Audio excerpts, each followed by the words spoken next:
Le Front républicain traduit sa reconnaissance aux populations du Houé pour la grande mobilisation au stade Woubi.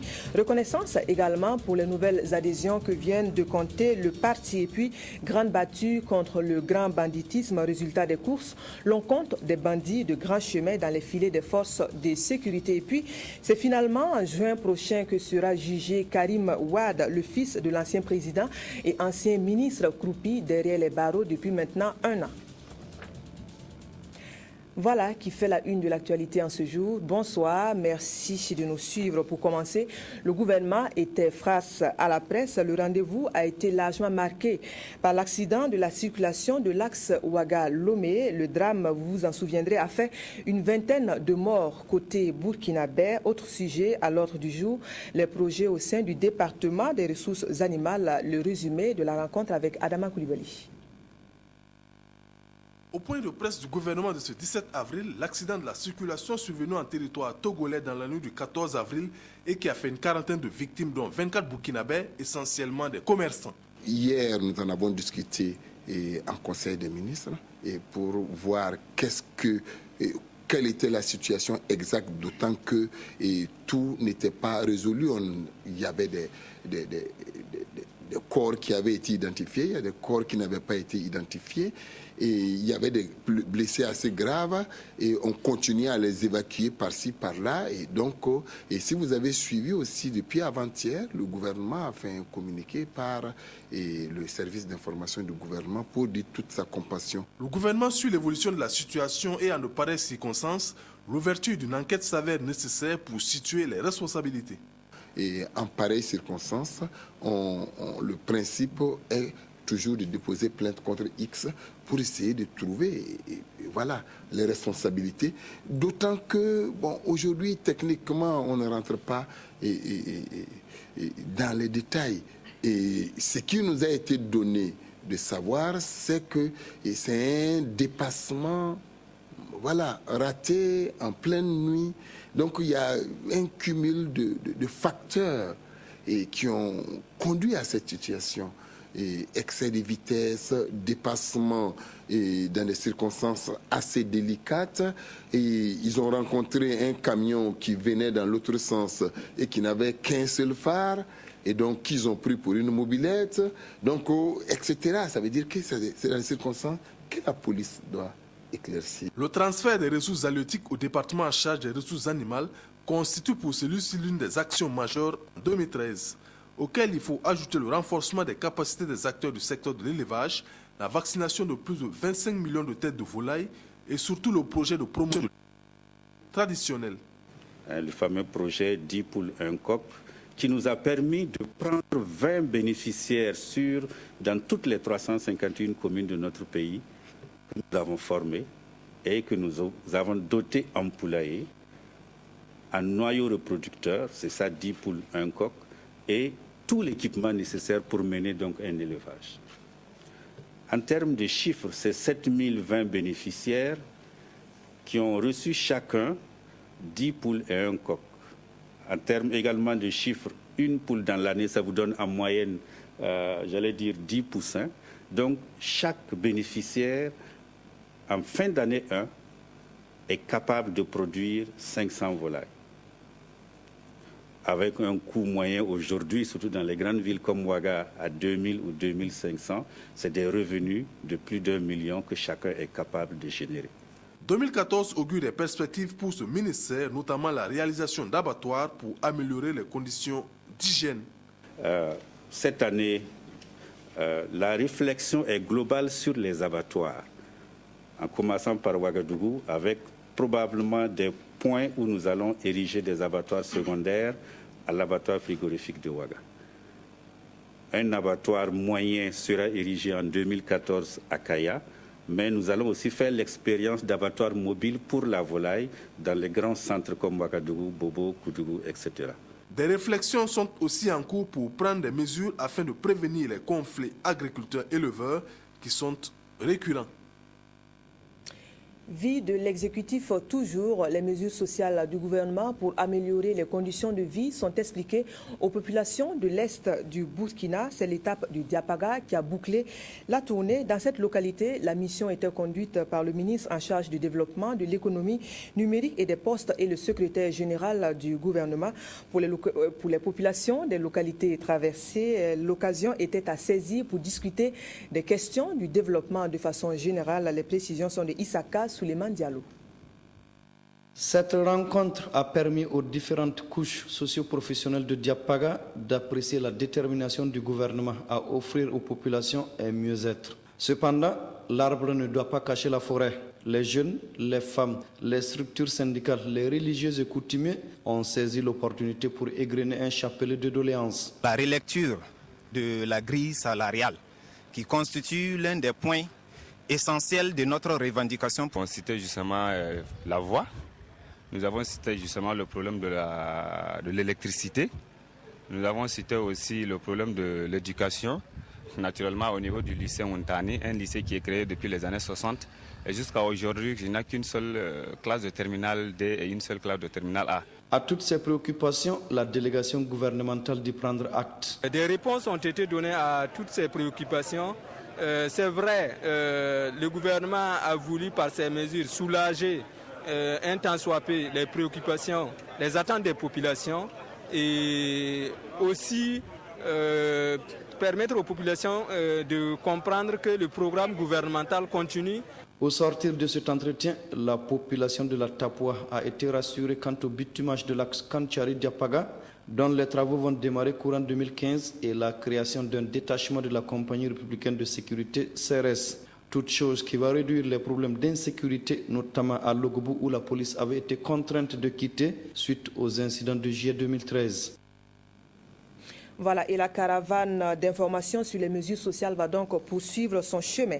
À l'Assemblée nationale, on a entamé la dernière conférence de la première session ordinaire de l'année. Depuis ce matin, les présidents sont réunis pour la circonstance. Des aménagements ont été apportés au programme des plénières avec 5 projets de loi. Le résumé de la séance avec Anatole Nakoulma et Sylvain Webamba. Les aménagements apportés à l'ordre du jour de la session en cours portent sur une reprogrammation des questions adressées au gouvernement et surtout sur l'inscription de 5 nouveaux projets de loi. On peut dire que c'était, en ce qui concerne cette première session de l'année 2014, la toute dernière réunion de la conférence des présidents pour adopter le projet d'ordre du jour. Car le gouvernement, après l'ouverture de la session, a 30 jours pour continuer à déposer des projets de loi. Ce qui a donc été fait et le gouvernement a déposé 5 nouveaux projets qui ont donc été intégrés à l'ordre du jour de cette session. Ce sont 3 ratifications portant autorisation d'accord de prêt pour le financement de 3 projets, respectivement de développement durable de la ville de Ouaga, d'approvisionnement en eau potable des villes de Ouagadougou et de Wayouguia, et 2 autres textes portant approbation du schéma d'aménagement et lutte contre la torture au Burkina Faso. Du journal, comme je vous le disais en titre, le Front républicain est reconnaissant et le traduit. Reconnaissance pour les populations du Houé, sorties nombreuses à l'appel de la coalition de partis politiques. C'était au stade Woubi. C'est l'information que vient de livrer les premiers responsables face à la presse. Une rencontre qui a aussi porté à l'opinion publique les nouvelles adhésions que vient de compter la coalition. Le résumé de Bouma Ernest Nébi. De nouveaux adhérents au Front républicain. 12 partis politiques de l'opposition viennent d'y faire leur entrée. Des adhésions qui portent maintenant à 49 le nombre total des formations politiques du Front. L'information a été donnée ce mercredi 16 avril 2014 à la presse par les premiers responsables du Front. Et selon eux, d'autres demandes d'adhésion continuent de leur parvenir. Les membres du Front républicain ont voulu aussi, à travers cette rencontre avec la presse, témoigner leur reconnaissance aux populations de la province du Houé et à tous ceux qui ont contribué à la réussite du meeting du lancement des activités du Front le 12 avril 2014 à Bobo-Dioulasso. Sur la base de ce que nous avons observé vécu, constaté et vu à Bobo-Dioulasso, nous disons que ce meeting a été d'un grand succès, tant au niveau de la mobilisation, parce que nous avions un stade rempli, comble, archi-comble, aussi bien à l'intérieur que aux alentours à l'extérieur. Les activités du Front républicain déjà lancées vont se poursuivre et en plus des questions politiques, la structure va s'intéresser au social. Au-delà du politique, on se dit que c'est le social aussi qui constitue le moteur de l'action dans un État. Chaque parti, au niveau du Front, peut se réunir et faire des propositions autour de ces questions sociales. Il y en a, par exemple, qui estiment qu'il faut tout faire quand on parle de la femme, de l'autonomisation de la femme. Cette autonomisation ne va pas vraiment progresser de façon substantielle tant qu'on ne va pas créer une banque des femmes. Pourquoi aussi ne pas aider les jeunes avec une banque des jeunes? Pourquoi ne pas prospecter l'idée d'un salaire vital? Nous y pensons au niveau du Front. Des colloques et des assemblées générales seront organisés les jours à venir pour réfléchir sur ces aspects sociaux. Dans le camp de l'ADF-RDA, l'Alliance pour la démocratie et la Fédération Rassemblement démocratique africain, l'heure est au renforcement des capacités. Depuis ce matin, le parti a réuni ses dirigeants des provinces pour une formation en leadership politique. La formation se tient dans le cadre des préparatifs de l'enrôlement biométrique et du renouvellement des structures politiques du parti de l'éléphant. Le témoignage est cette fois-ci de Wendata Nathalie Kaori. Il faut être un bon leader politique pour pouvoir mobiliser le maximum de militants au niveau local et faire passer les idées d'un parti politique. C'est la conviction des responsables de l'ADF-RDA qui ont initié la présente formation au profit des secrétaires généraux des provinces et des membres du secrétariat exécutif national de ce parti. Par cette formation, le parti de l'éléphant veut anticiper et mobiliser ses militants pour l'enrôlement biométrique prévu pour bientôt. Il est important que nous puissions les outiller pour qu'ils puissent mener ce travail. Surtout que nous sommes dans une démarche qui est celle de redynamisation de l'ensemble de nos structures sur tout le pays et de renouvellement aussi des structures depuis le dernier congrès que nous avons tenu. C'est l'occasion pour nous aussi de faire disséminer les informations pour appeler à mobiliser l'ensemble de nos militants et sympathisants pour que ces personnes aillent s'inscrire, puisque nous avons l'inscription qui commence à partir du 30 avril jusqu'au 30 juin. Donc l'objectif, c'est d'amener le maximum de personnes à s'inscrire et de leur faire comprendre que c'est maintenant que le travail commence. Lors de cette session de formation, des modules sur le marketing politique appliqués aux campagnes électorales, les stratégies et les démarches d'anticipation seront enseignés aux responsables locaux de l'ADF-RDA. Ces enseignements devront amener chacun d'eux à être un bon leader politique.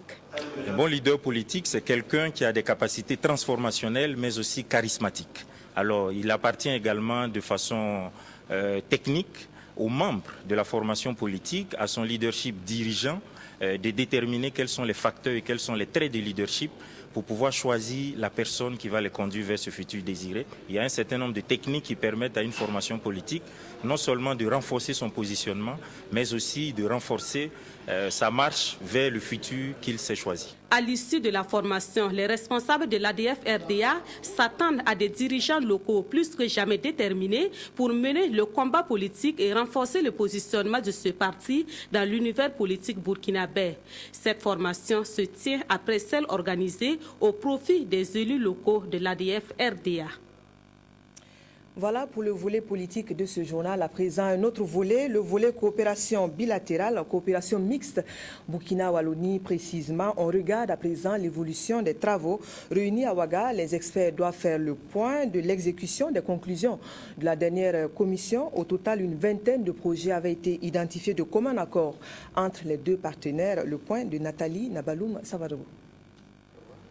À cette réunion de suivi des conclusions issues des travaux de la 5e session de la Commission mixte permanente de coopération Burkina Faso-Wallonie-Bruxelles, il est question de faire le bilan de la mise en œuvre des projets adoptés lors de cette dernière session tenue en mars 2011 et d'envisager des perspectives. Cette réunion d'évaluation est très importante pour nous. Dans un premier temps, vous savez que les domaines concernés, que ce soit l'eau, dans le cadre de l'irrigation et de l'agriculture irriguée, que ce soit l'éducation, que ce soit la culture, nous avons intérêt à consolider, à renforcer, n'est-ce pas, cette coopération et ensuite à dégager des perspectives pour nous permettre d'envisager de prendre en compte d'autres domaines d'intervention. Ces projets au nombre de 19 concernent entre autres les secteurs de l'eau, de l'enseignement supérieur et de la culture.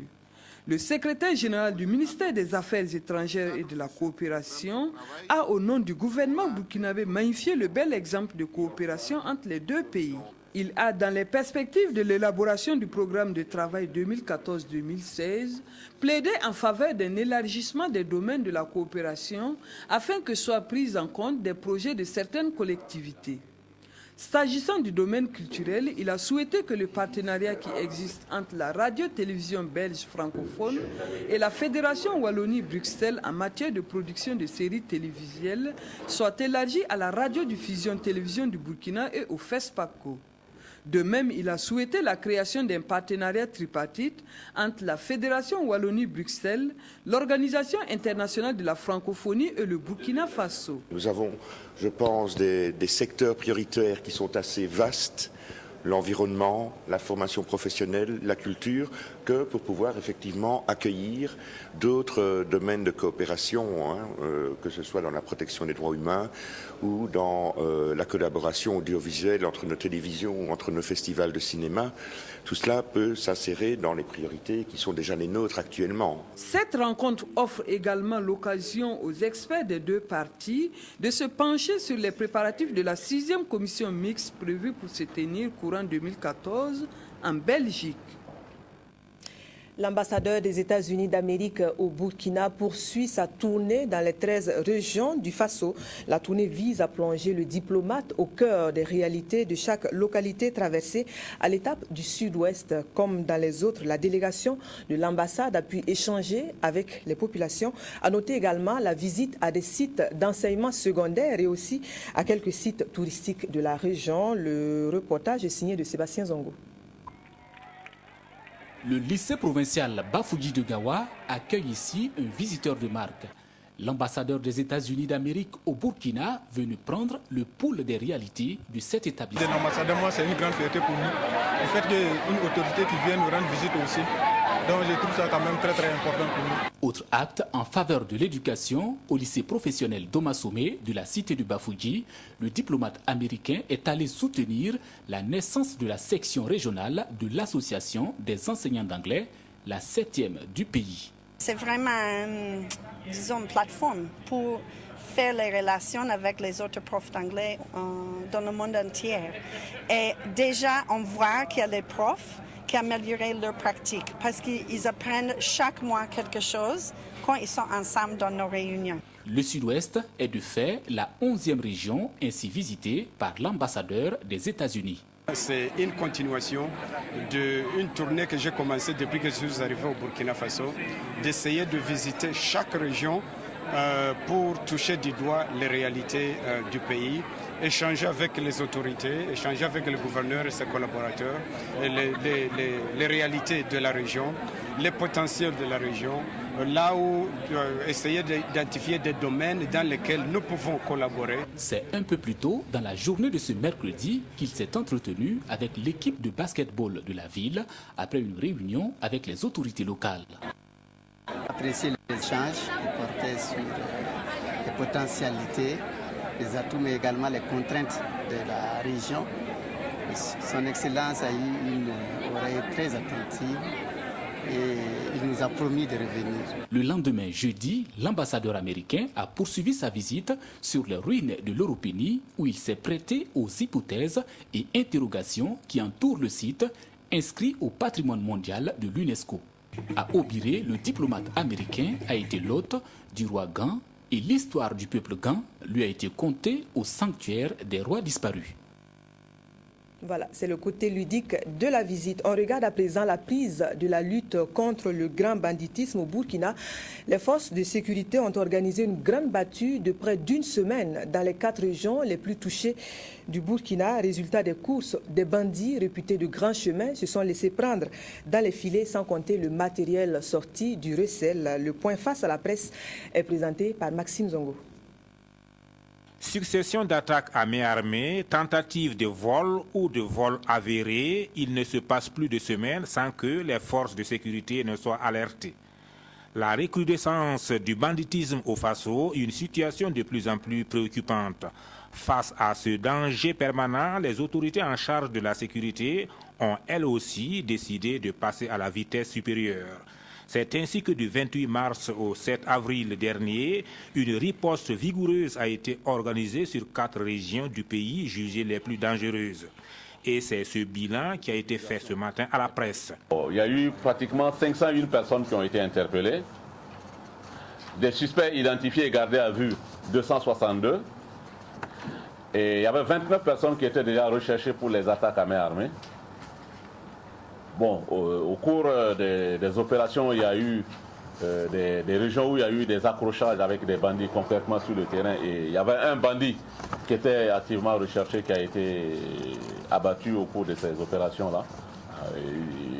Il a résisté pendant quelques temps avec une arme de guerre, pratiquement, c'était une Kalachnikov. Ouais. Au cours de cette opération conjointe police nationale, gendarmerie, eaux et forêts, armée de terre et de l'air, d'importants lots de matériel, dont des armes blanches et à feu, ont été saisis. On a saisi 19 fusils de chasse calibre 12, 13 pistolets de fabrication artisanale, 3 pistolets automatiques, 2 Kalachnikov, 97 cartouches de calibre 12, 82 de 7,65, 63 de 7,62, 6 chargeurs, les armes blanches 36. Les régions de l'Est, du centre-nord, du centre-est, du centre-sud, celles jugées les plus dangereuses, ont été ciblées. Le mot d'ordre des forces de sécurité, la vigilance en tout temps et en tout lieu, et surtout le renforcement de la collaboration avec la population. Numéro d'appel gratuit 10 10 ou le 16 pour la gendarmerie. En santé, les jours à venir annoncent un renforcement de la capacité matérielle de la clinique Souka. La structure de santé vient de recevoir un don du consul honoraire de la Fédération de Russie au Burkina. Le don est composé de matériel indispensable à la prise en charge maternelle et néonatale. C'est la patronne des lieux, la première dame du Faso, qui a reçu le don. Le reportage de Saratou Sissé et Marguerite Douaneau. C'est un geste qui va soulager le personnel de la clinique El Faté Souka dans la prise en charge des nouveau-nés en général et des prématurés en particulier. Le consulat honoraire de la Fédération de la Russie au Burkina Faso a pensé à renforcer les capacités de la section néonatologie de la structure sanitaire en remettant du matériel médical composé essentiellement de couveuses et d'appareils de ventilation artificielle. Un don qui tombe à pic selon les responsables de la clinique.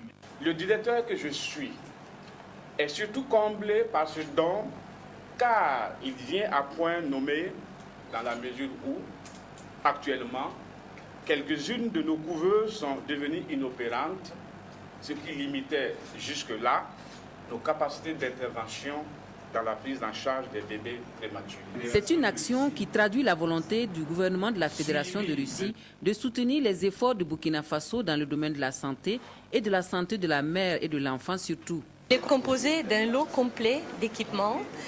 Donc, vous avez 6 couveuses complètes avec un appareil de ventilation artificielle des poumons, avec un humidificateur, une lampe de thérapie intensive et une table qui permet de éventuellement réanimer les bébés qui ont des difficultés à la naissance. La clinique Souka avait besoin de ce matériel qui va permettre de renouveler ses appareils vieillissants. Et la première dame du Faso reconnaît ici la valeur inestimable de ce don pour le bon fonctionnement de la structure et pour des soins de qualité meilleurs. Je voudrais surtout remercier la Fédération de Russie pour avoir fait ce don à la clinique Souka. Ça vient vraiment renforcer nos capacités. Ça va nous donner un nouveau souffle parce que les couveuses que nous avions déjà commencé à prendre un peu d'âge. Et donc, nous sommes très heureux surtout ici à la clinique, d'avoir pu bénéficier de ce matériel qui va venir renforcer nos capacités au niveau de la clinique et aussi nous permettre d'atteindre les objectifs du millénaire pour le développement. Les équipements remis ce matin sont estimés à plus de 50 millions de francs CFA. Pour la suite, il est prévu l'arrivée de techniciens russes pour former le personnel de la clinique Souka à l'utilisation de cette technologie de pointe. En santé toujours, bientôt une bouffée d'oxygène pour les malades d'anémie de la région du centre-est du Burkina. L'association SOS 100 vient d'installer un club de collecte à Tenkodogo, le chef-lieu de la région, nommé Club 25. Les membres se sont engagés à donner régulièrement de leur sang pour sauver des vies. Le compte-rendu de Issa Ildever-Bebané. Donner 25 fois son sang avant l'âge de 25 ans pour sauver des vies. C'est le leitmotiv qui a conduit l'association SOS 100 à installer ce club 25 dans la ville de Tenkodogo. L'objectif de cette association est de promouvoir le don de sang et sécuriser les donneurs sur le plan de leur santé. Il était important que nous puissions venir soutenir cette action qui organise 5 clubs 25 au sein des établissements de Tenkodogo pour leur donner le signal d'encouragement nécessaire afin qu'ils puissent se mobiliser. Et j'appelais aussi l'attention des gens sur le fait que nous rentrons encore dans une période hivernale où nous savons que c'est la haute période de paludisme, et qui parle de paludisme parle beaucoup d'utilisation de sang, surtout pour les femmes enceintes et pour les enfants de moins de 5 ans. Et ce sketch, animé par la troupe Watinoma de Tenkodogo, traduit bien ici la nécessité de la sensibilisation du public sur le don de sang. Nous savons que de nos jours au Burkina Faso, il y a beaucoup de gens qui meurent par manque de sang. Et nous nous disons que c'est un geste pour pouvoir aider à sauver des vies. Mener notre combat sera de sensibiliser en quelque sorte nos camarades de l'école et aussi en dehors de l'école, c'est-à-dire nos parents et la population entière de la ville de Tenkodogo. Pour l'heure, un appel a été lancé aux élèves et à l'ensemble des jeunes à s'engager résolument pour le don de sang afin de sauver des vies. En culture, la 4e édition du festival Passana bat son plein depuis 2 jours à Ouagadougou. Le festival se veut cadre de valorisation et de promotion des musiques traditionnelles. Passana devrait se dérouler dans quelques espaces culturels clés de la ville. On revient sur le moment à retenir de la cérémonie d'ouverture avec Bouma Ernest Nebi. Cette 4e édition du festival, qui s'est ouverte ce 15 avril 2014 à Ouagadougou, est placée sous le signe de la valorisation et de la promotion des musiques traditionnelles en Afrique, implication de la jeunesse. C'est une édition au cours de laquelle les acteurs culturels vont également réfléchir sur la valorisation et la promotion des droits des personnes handicapées. Il y a 2 thèmes parce que d'abord nous avons constaté, le premier thème, la valorisation et la promotion des musiques traditionnelles en Afrique, l'implication de la jeunesse. Parce que nous avons fait un constat selon lequel la jeunesse ne s'intéresse plus aux musiques traditionnelles parce que nous sommes carrément en déphasage avec nos traditions, notre musique. C'est une occasion pour nous d'interpeller la jeunesse pour plus de considération et plus de promotion pour la musique traditionnelle burkinabé. Aussi, le deuxième thème porte sur la valorisation et la promotion des droits des personnes handicapées, parce que les personnes handicapées sont toujours marginalisées. C'est une occasion pour nous de faire une ouverture pour montrer aux yeux du monde que les personnes handicapées sont des personnes comme nous, et des personnes handicapées peuvent faire tout ce que nous faisons. Et nul n'est à l'abri du handicap. Il suffit d'un petit accident pour que des personnes dites valides deviennent des personnes handicapées.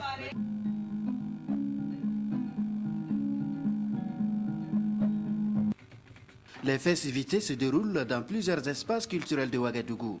Du sport pour handicapés, des ateliers de formation, des projections cinématographiques, des prestations d'artistes sont entre autres les activités de la présente édition qui prend fin le 19 avril 2014. Côté 7e art, c'est les rencontres Sobates qui sont à l'affiche en ce moment. C'est un festival de films documentaires créé par l'association Africadoc.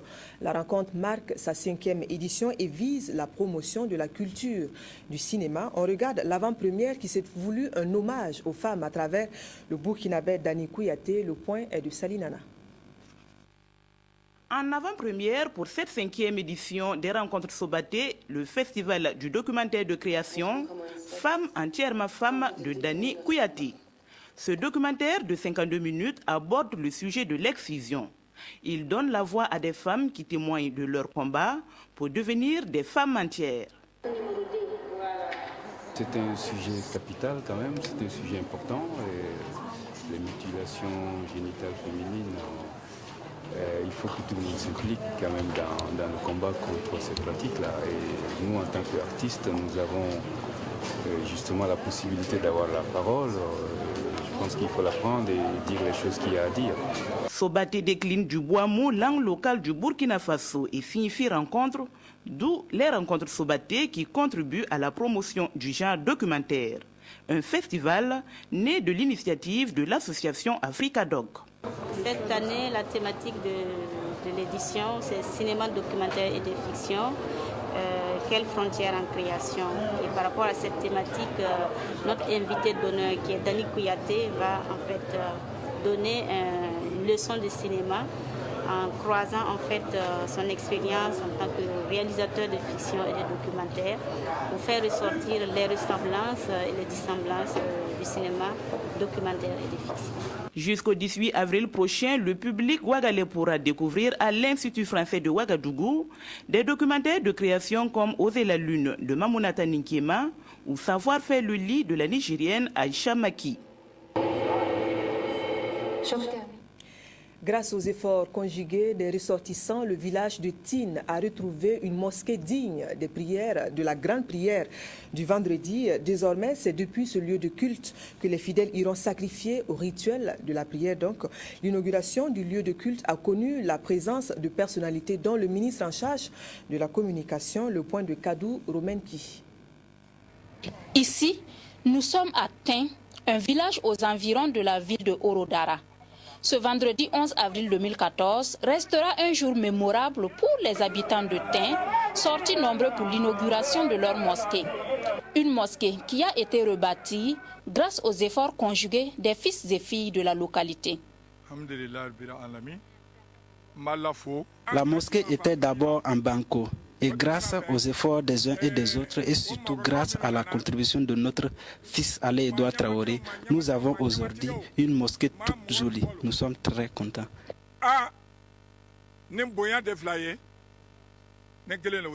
On a essayé d'apporter notre contribution justement à la construction de cette mosquée. Je pense que c'est un partage, c'est un esprit de solidarité et c'est un engagement aux côtés des populations. Je suis très satisfait d'être là aujourd'hui. C'est Maître Cheikh Djibril Sidibé qui a eu l'honneur de diriger la prière inaugurale. Ce que je peux le dire dans mon première parole, ce sont des enfants qui sont très bien éduqués. Je suis très content, franchement parler. Très content. Nous sommes contents d'avoir une nouvelle mosquée. Nous allons nous conseiller d'entretenir la mosquée. Chaque fois par semaine, on peut laver les nattes et chaque semaine, laver la mosquée. Cette mosquée se veut également une école d'apprentissage du Coran aux jeunes afin d'en faire un levier du développement socio-économique du village de Tin. Voilà donc qui referme ce journal. Merci de l'avoir suivi. Nous vous retrouvons demain. Bonsoir et bonne suite des programmes.